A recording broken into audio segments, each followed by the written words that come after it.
The Leadership in Law podcast is powered by Law Marketing Zone. Transform your firm's digital presence with expert marketing solutions tailored exclusively for attorneys at lawmarketingzone.com. Welcome to the Leadership in Law podcast with host Marilyn Jenkins. Cut through the noise, get actionable insights and inspiring stories delivered straight to your ears. Your ultimate podcast for navigating the ever-changing world of law firm ownership. In each episode, we dive deep into the critical topics that matter most to you, from unlocking explosive growth to building a thriving team. We connect you with successful firm leaders and industry experts who share their proven strategies and hard-won wisdom. So, whether you're a seasoned leader or just starting your journey as a law firm owner, the Leadership in Law podcast is here to equip you with the knowledge and tools you need to build a successful and fulfilling legal practice.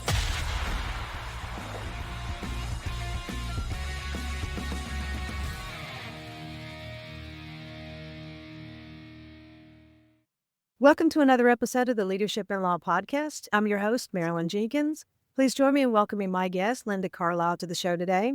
As a fractional corporate communications partner, Linda helps business leaders, VCs, private equity firms, and portfolio companies navigate critical moments that matter, such as M&A, restructuring, leadership changes, turnarounds, and workforce reductions. With over 30 years of experience, she's a trusted advisor known for building high-performance cultures rooted in integrity, resilience, and psychological safety. Linda delivers strategic campaigns that drive results, solve problems, and align communications with business goals. Her expertise spans culture development, executive messaging, employment branding, integration, and change management across internal comms, PR, brand marketing, and CSR. I'm excited to have you here, Linda. Welcome. Thank you. I'm excited to be here. Tell us a bit about your leadership journey. I'm really excited to talk to you. I really think of myself as having two careers, and they're very interrelated. My first half of my career was very much focused on enterprise branding. Typically in the service sector, how does the organization, how are all of the activities of the organization perceived in the marketplace? And then what I started to realize through that experience as I moved up through my career is that the things that you did internally had impact on how you were perceived externally. Your people were trustful and informed and engaged and excited, that had an impact on the customer experience. And so in the second half of my career, as a result of economic downturn and companies doing mergers and acquisitions and all that, I found myself at a crossroads, and I went into the second half of my career taking an internal communications role. And at first I thought, well, this is just going to be for a little bit because I know a lot about it and I understand how it impacts. And once I was doing it, I really fell in love with doing internal comm and really focusing on how do you keep people engaged and excited about being at your company? And then how does that cultural evolution of getting people engaged and excited and inspired, how does that then impact the external brand? So that's a journey and the whole yin yang of everything I get excited about when I think about comms and culture and people and all that stuff.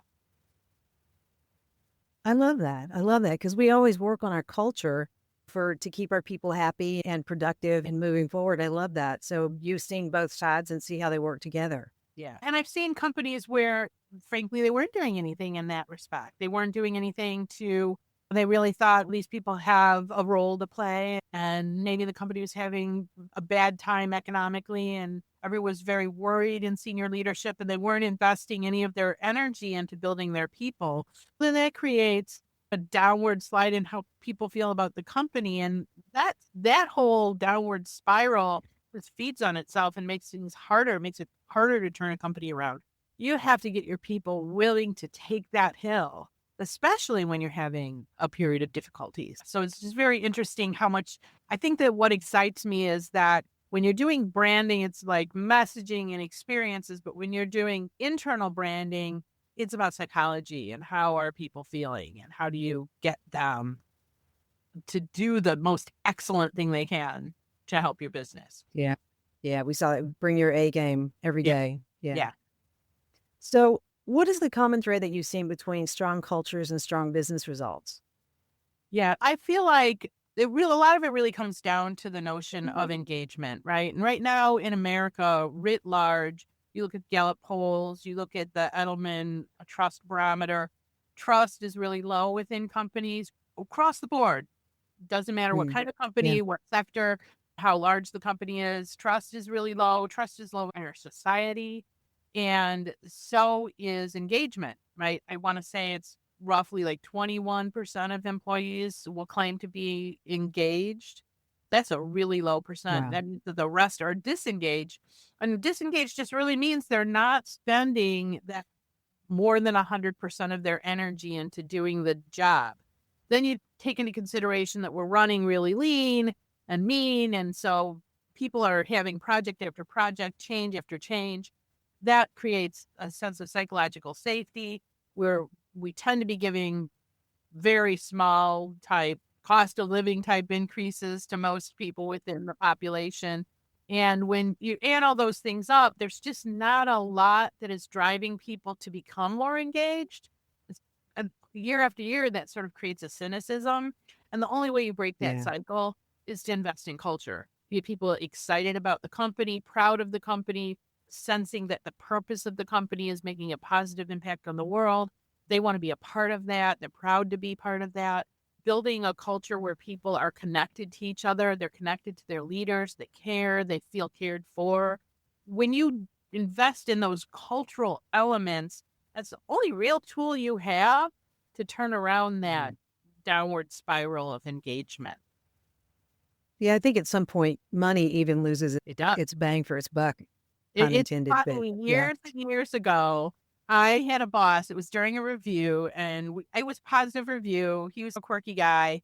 And I said, I felt like this would be a good time to let you know during this review that I'm really motivated by experiences. And so far, I've had great experiences, and I've had a lot of great new things that I get to try all the time and the like. But I just wanted you to know that what I'm motivated by is experience.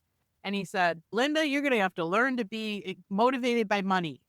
And I just remember being like, I gave him a gift and, he in your face about it. But if you're motivated by money, then in years where, you're not going to get the top performer award every single year, right? You're only going to get it some year. If money's the thing, then when money's not there, then you're not going to be as engaged.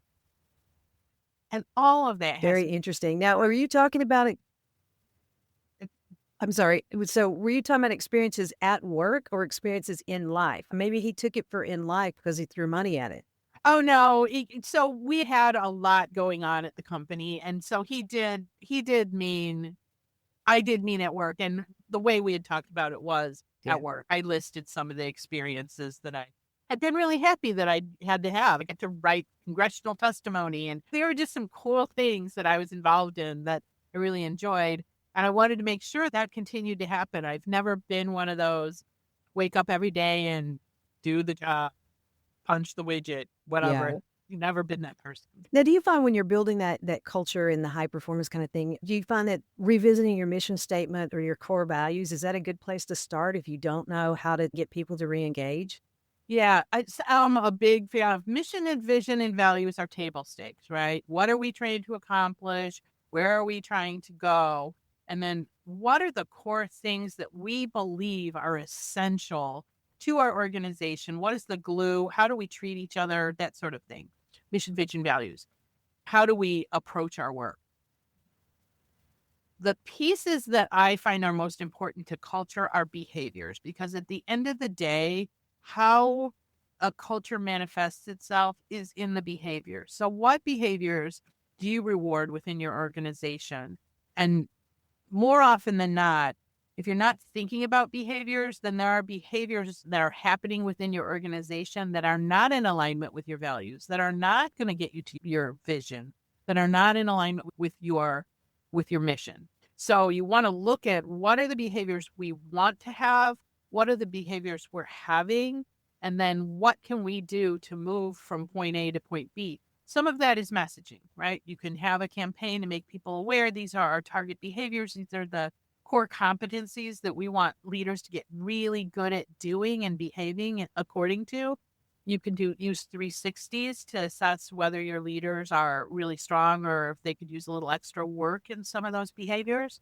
And then so build it into your year-end compensation kind of review discussions, right? Maybe pick one or two each year that you're going to work on, that you're going to strengthen those behaviors. And then you want to try and retire the behaviors that are not productive. So for instance, if you've got someone who interprets the phrase knowledge is power by saying, I have knowledge, so therefore I'm powerful, I'm going to hoard my knowledge. That's the opposite of what is intended by that phrase.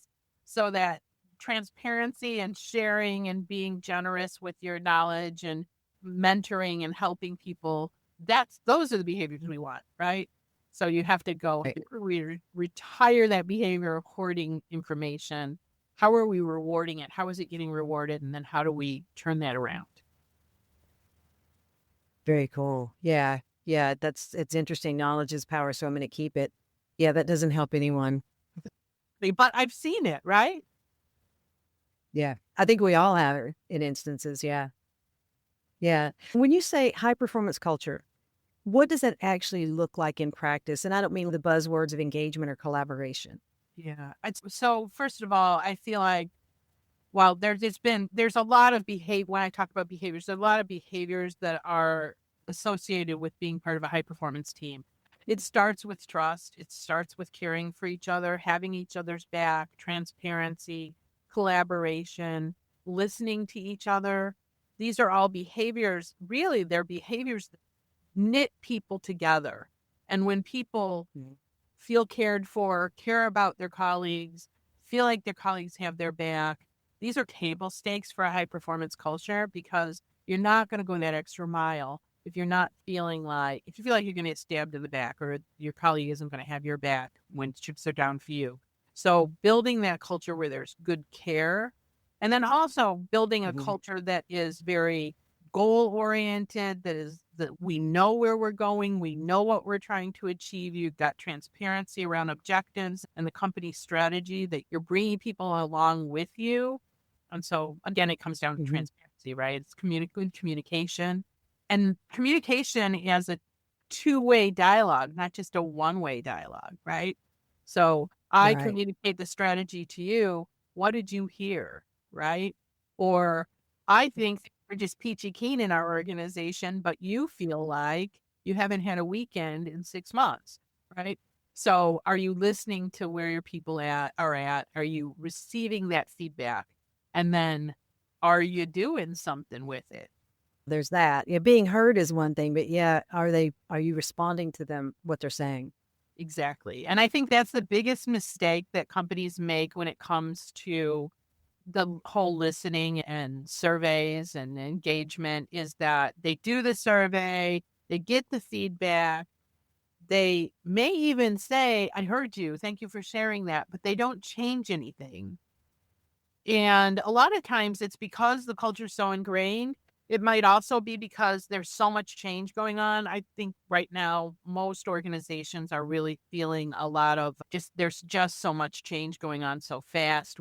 The world is changing so fast. So you're adding change after change to try and keep up with it. And people are exhausted.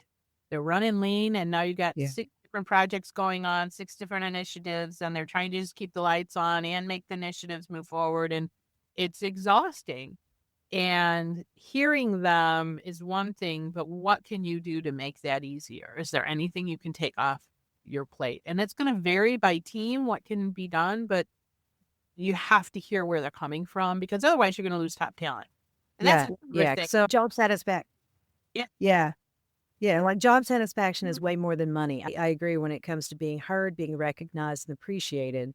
And you're right. If you don't do those things at a good level, you're going to lose top talent. Yeah. And the time to be thinking about it is a time like right now, it's a very interesting time in the job market, right? Companies are not hiring. They're also not laying off. They're also not promoting. Everybody's hunkered down because we're in this time of uncertainty. And so uncertainty makes people just lock in. And so that's where we're at right now. And the same is what is true of the employers is true of the employees. Employees are hunkered down. They're like, It's horrible out there. So nobody's moving. Everybody's just wait and see.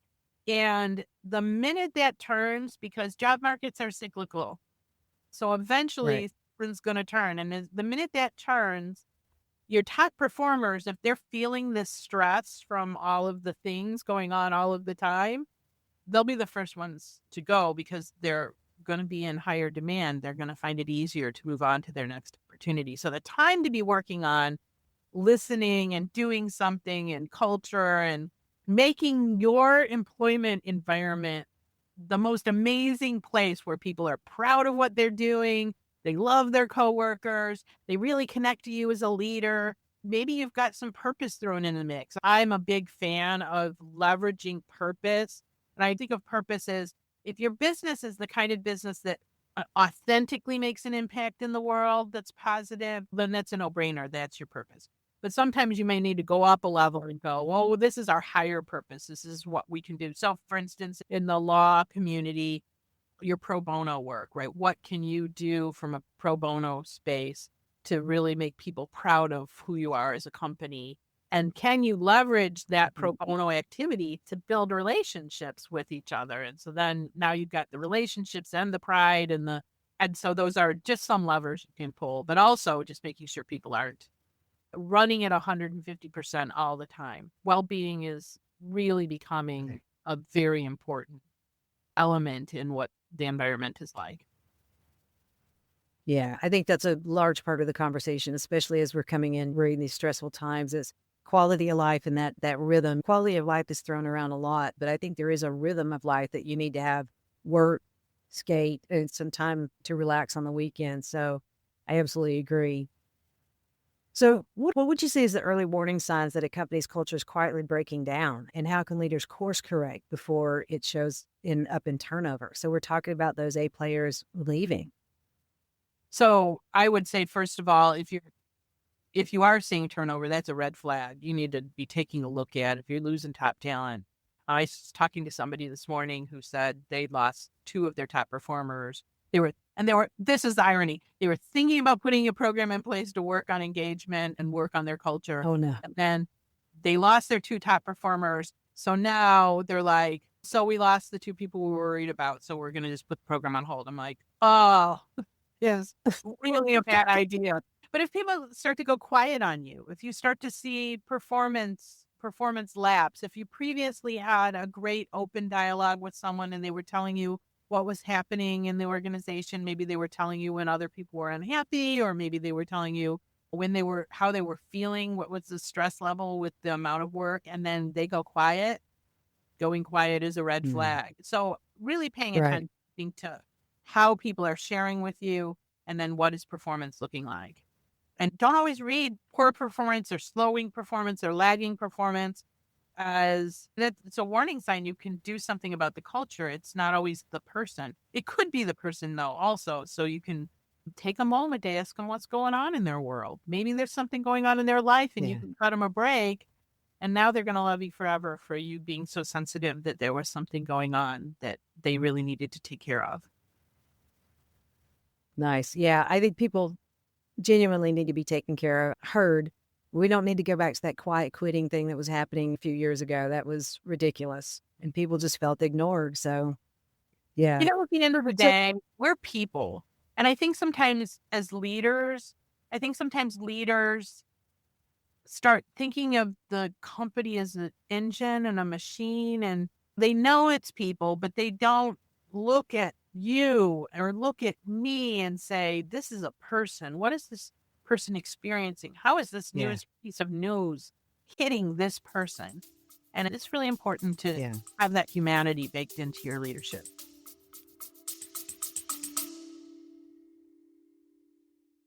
Hey, lawyers, are you losing cases to firms online that aren't even better attorneys than you? They're just better at marketing. Most law firms are nearly invisible online. If you're not showing up in the Google Map pack, if your ads aren't converting, or if you're constantly waiting on referrals, you're leaving money on the table. At Law Marketing Zone, we've helped clients go from 0 to over 20 cases a month. And we put our top strategies into a quick, free checklist, the Law Firm Marketing Fix.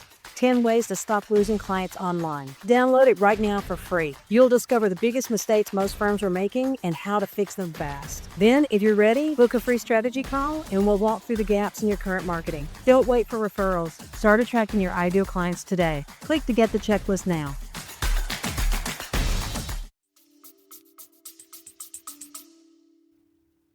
I love that. And I love that it's the communication is always being heard, but you're talking about all of the stuff to build a tight team that's moving the goalposts in the right direction. Yeah, exactly. Absolutely. I know that was the wrong colloquialism to use, but there I said it. Oh. So in your experience, what role does transparent communication play in keeping people engaged? Now, this is what we're talking about, but you mean from the top down, we don't want uncertainty. We don't want change. We want transparent communication. What types of things, what can we do in that instance?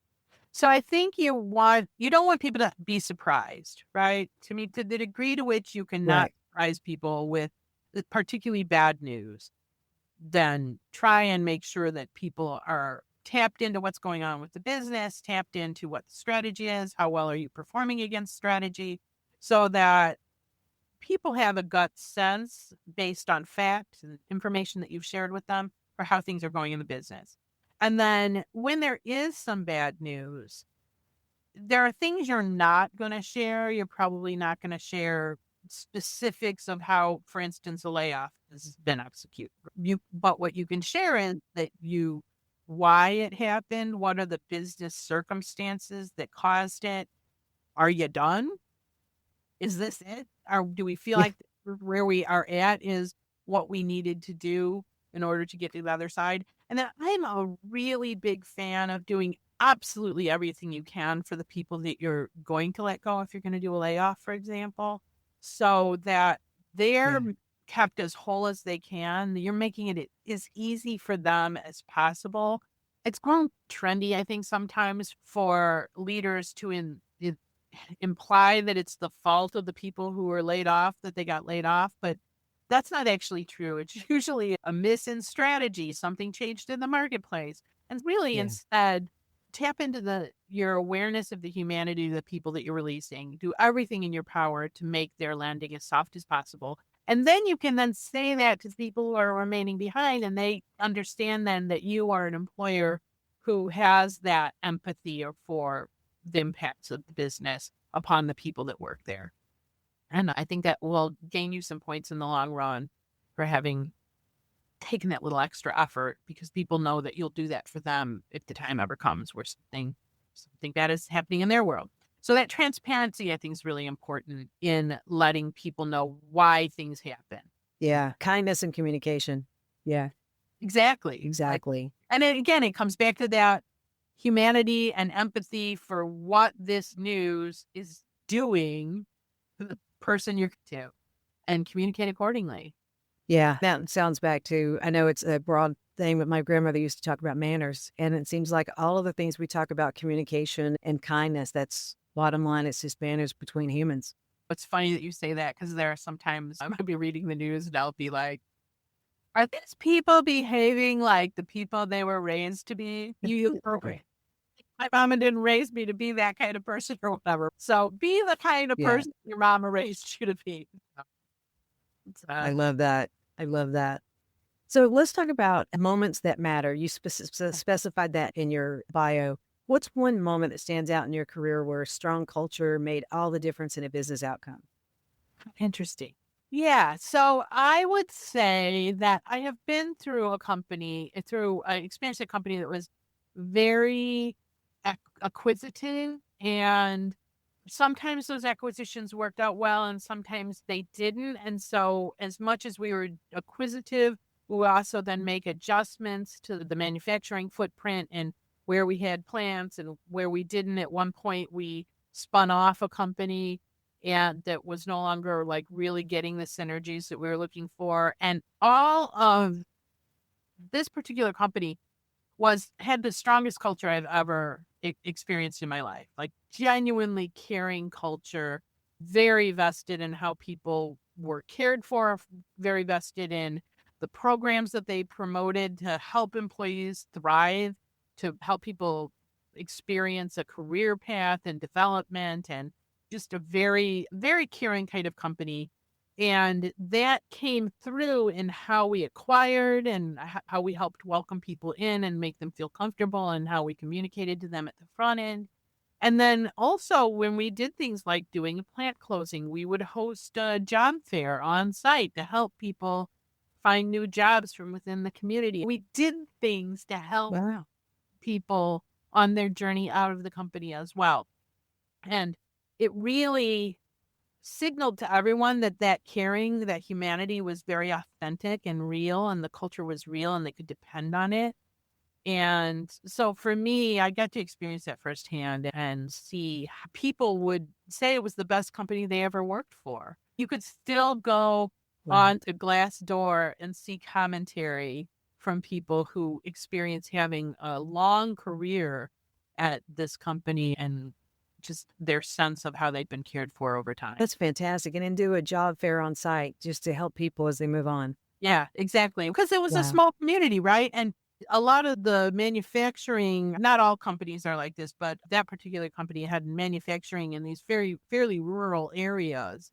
And so if you something like a downsizing, then you're in the future That's impactful. when there was a need to upscale your employment levels, how people feel about you, your reputation is everything. So that's why I talk about the yin yang of internal and external, right? So how are you going Right. to attract your future employees when you do something that makes people feel badly about you? So it's an important. That's an amazing thing to think about, because when you're going through like a downsize, it's kind of like when you're having a bad month, you don't remember the highs when you're at the bottom. When you're going through a downsize, you don't always think about what about when I grow again and I need these people back Yeah. or their friends. But Yeah. it's very cyclical. Business is cyclical. You want to come out of a tailspin, be it because of something the market did, or you launched a bad product and it didn't take, or whatever the case might be, right? Right. Your goal is to come out of that tailspin and have a strategy that gets you back on a good course. When you do get back on a good course, you're going to hire again. So you want to have that reputation as an employer of choice. Yeah, that's definitely something you want to keep in mind. Absolutely. Thinking about our listeners, and this has been a great conversation, moments that matter, and the communication and all. What's the one thing you'd like for them to take from this conversation looking at their firms? Yeah, but I guess I'm going to say two things. One is lead with empathy. If you put empathy at the forefront, you're going to make the right decisions during tough times, and you're going to make the right decisions during good times. And if you're leading from empathy, you're going to pick up when something's going wrong. You pick up when people have gone silent on you. Lead with empathy. And then I would say also have that big picture of what kind of culture you want to have, what kind of company you want your employment environment to be, and invest in it. Invest in it all the time, but be aware that if you're in a period of stasis, like what we're in right now, where there's not a lot of change going on in employment levels, there is probably no better time to make the investment in building your culture and building your purpose and engaging your people more, because when things turn around, if they turn around for the positive, those people could leave. If they turn around from the negative, you're not doing anything to build up for delivering bad news. Do what you can during the times where things are a little bit more static on the employment front. Be the force you want to be in the marketplace. I love that. Great advice. I really love that. I know that my listeners are going to want to connect with you, chat with you. Where would be the best place for them to do that? I would say my website is com-ext.com. And you can also find me on LinkedIn, Linda K. Carlisle, and I have MSIMC after my name in LinkedIn. I'm going to include the links to both of those so they can go straight to your LinkedIn. Yep. This has been a really great conversation. I really appreciate your time, and thank you so much for being here today. Thank you so much. This has been fun. Good conversation. Thanks for joining me today for this episode. As we wrap up, I'd love for you to do two things. First, subscribe to this podcast so you don't miss an episode. And if you find value here, I'd love it if you would rate it and review it. That really does make a difference in helping other people to discover this podcast. Second, you can connect with me on LinkedIn to keep up with what I'm currently learning and thinking about.